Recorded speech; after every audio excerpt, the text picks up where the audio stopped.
London will be moving into that highest tier of coronavirus restrictions on Wednesday, and Rupa Huq is Labour MP for Ealing and Central and Acton. Ealing Central and Acton. Thanks very much for being with us. What is your view of this announcement?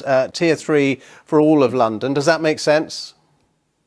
I mean, I guess given the way that the cases are moving up in every part of London, it's sad but inevitable, really.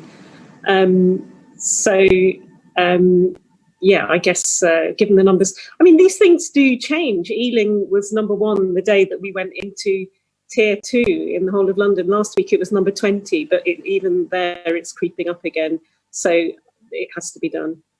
What about this argument about, should London be separated into the highest areas where coronavirus cases have been rising very rapidly, maybe put them into 3, but keep other areas in tier 2? And that is what has been done in Essex and in Hertfordshire. We were just discussing that with Bernard Jenkin. Does that make more sense to be a little bit nuanced about all of this?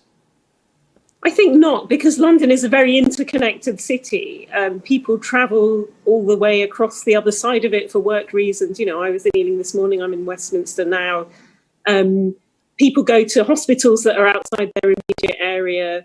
So I think, I was saying this even when Ealing was the number 1 coronavirus borough in London. I think I did an interview against the MP for Havering. At that time, he was low, we were high. He was saying, we're not like Ealing, we shouldn't be in this. Today, Havering is now number 1.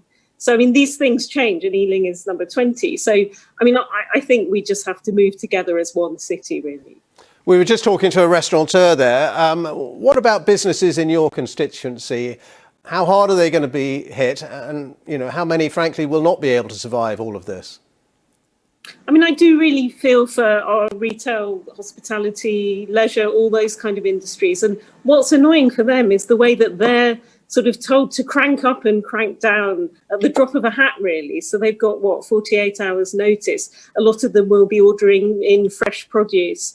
So, it's irritating for them that it just always looks a bit haphazard, the way that this is done, because they need to plan properly. And so I think they need a full compensation package, really. As it is, we're in tier 2, which means that you can't go to any of those kind of restaurant facilities unless it's with your own family.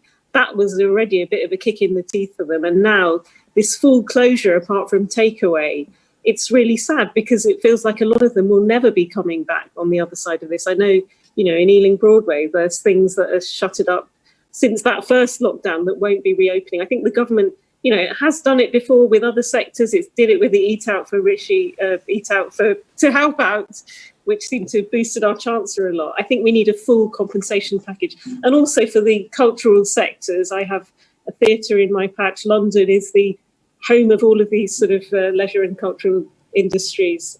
I think we need proper compensation because in the long run, we want them to come back. They are viable. It's not through their fault that they've had to close because there's a global pandemic on. So I think, we need proper compensation, really. And just one very quick question. Does it still make sense, having going into tier 3, then to have the relaxation over the Christmas period?